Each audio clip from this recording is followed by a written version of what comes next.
So, the local news today, it's pretty much dominated by this incident in Boca Raton.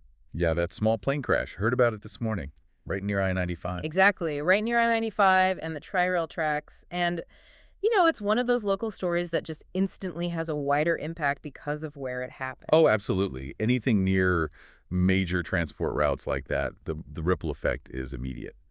Affects a lot of people quickly. Okay, so let's get into what we actually know at this point. It was a Cessna 310. Right, a small twin-engine plane. Not a huge aircraft, but definitely requires skill. It took off from Boca Raton Airport, looks like around 10:20 this morning. It was heading for Tallahassee. Okay. And the really tough news just confirmed by Boca Raton Fire Department. All three people who were on board, they didn't make it. Oh, that's awful. Just terrible news. Your thoughts immediately go to the families involved. It really is heartbreaking. And then there's this other sort of strange detail. What's that? Well, reports are saying a fourth person ended up hospitalized. Not with life-threatening injuries, thankfully. Okay.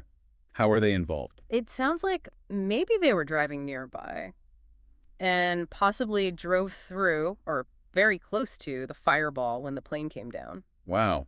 I mean, imagine that. Driving Yeah. along and suddenly they have it. Just underscores how sudden and, well, unpredictable these things are. The impact zone isn't always confined to just the aircraft itself. No, definitely not. Especially with post-crash fires. And you can imagine the scene on the ground. North Military Trail. That's closed down for a stretch. Makes sense. Securing the area. And the I-95 overpass at Glades Road, that was shut down too temporarily. Caused some serious gridlock earlier, though I think I-95 itself is back open now. Good that the main highway is open, but yeah, authorities would still want people avoiding the immediate vicinity for safety and for the investigation. Right. And it's not just the roads. The crash site being so close to the Tri-Rail line. That's a big problem for commuters. Uh-huh. Service suspended in that area, I assume. Yep. They've had to set up a bus bridge, shuttling people between the Deerfield Beach and Boca Raton stations. Right. That's a major disruption for anyone relying on the train. A bus bridge helps, but it's slow and complicates things. Definitely throws a wrench in people's day. And it doesn't stop there, actually. Amtrak uses those lines too, right? Yeah, so the same corridor, so they'd be affected as well. They are. Reports of delays, even cancellations, possibly affecting trains much further out, Chicago to Miami, potentially. See, that's the interconnectedness. A localized event in South Florida impacts travel across a huge part of the network. It really does.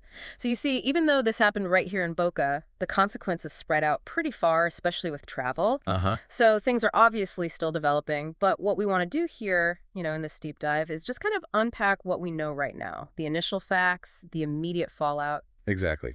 Give people a clearer picture based on these early reports. The full story takes time with the investigation, but we can understand the immediate situation. Okay, so let's talk about what people actually saw. There are these recurring reports of a fireball. Yeah, that word comes up a lot in witness accounts. It suggests a very intense fuel-fed fire upon impact. Significant energy release. Which would unfortunately fit with the tragic outcome. It would. And interesting point from an aviation expert talking to local news, they relayed a witness account.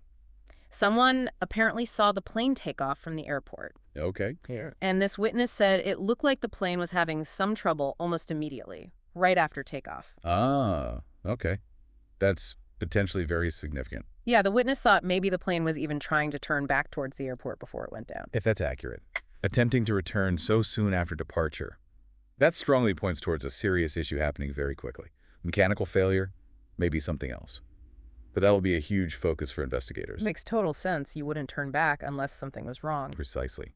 The FAA and NTSB will dig deep into that possibility. We also heard from someone who was working nearby in an office building. What do they see?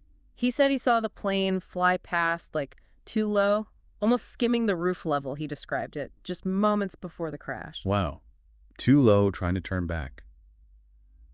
It paints a picture of a struggle. Yeah, and then he heard a loud boom, said the windows shook in his building, and when he looked out, just a mushroom cloud of smoke and fire. Terrifying.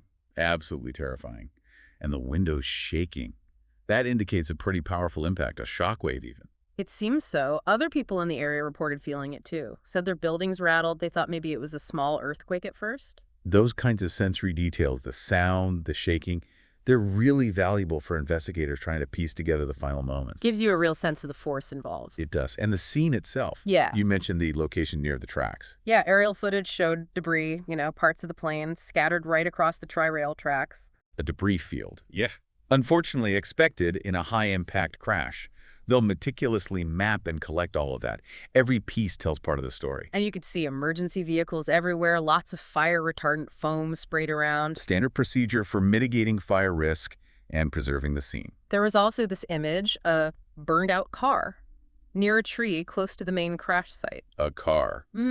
Yeah, remember that person who might have driven through the fireball? We don't know for sure if this is the same vehicle, but it definitely speaks to the intensity of that fire. Absolutely. Investigators will need to determine exactly how that car was involved. Yeah. Was it hit by debris, caught in the fire, something else? It's Yeah. another piece of the puzzle. And we should mention the local reaction. Boca Raton's mayor, Scott Singer, put out a statement. What did he say? Expressed deep sadness, obviously condolences to the families, but also made a point to thank the first responders, fire rescue, police, for their quick action and coordination. That's important. Recognizing the difficult job those crews do in incredibly challenging circumstances. The professionalism is crucial. Definitely. So, okay, let's just try and bring this together. Recap what we've got so far. Sounds good. We have a small Cessna 310 crashing shortly after takeoff from Boca Raton Airport. Tragically, 3 fatalities, everyone on board. Right. And that fourth person injured nearby, possibly driving through the fireball, now hospitalized. Then there's the major travel chaos roads closed near the site and significant disruptions for Tri-Rail and Amtrak because the crash happened right by the track. Bus bridges, delays, cancellations impacting commuters and long-distance travel. Eyewitnesses reporting trouble right after takeoff, maybe an attempt to turn back, seeing the plane fly very low. And then that very vivid description of the fireball, the loud boom, building shaking. Visually, we have debris scattered on the train tracks, evidence of a significant fire response, and that burned-out car nearby. And official condolences and thanks to first responders from the city. So that's pretty much the picture as it stands now. The next steps involve the big investigation. Right? Exactly.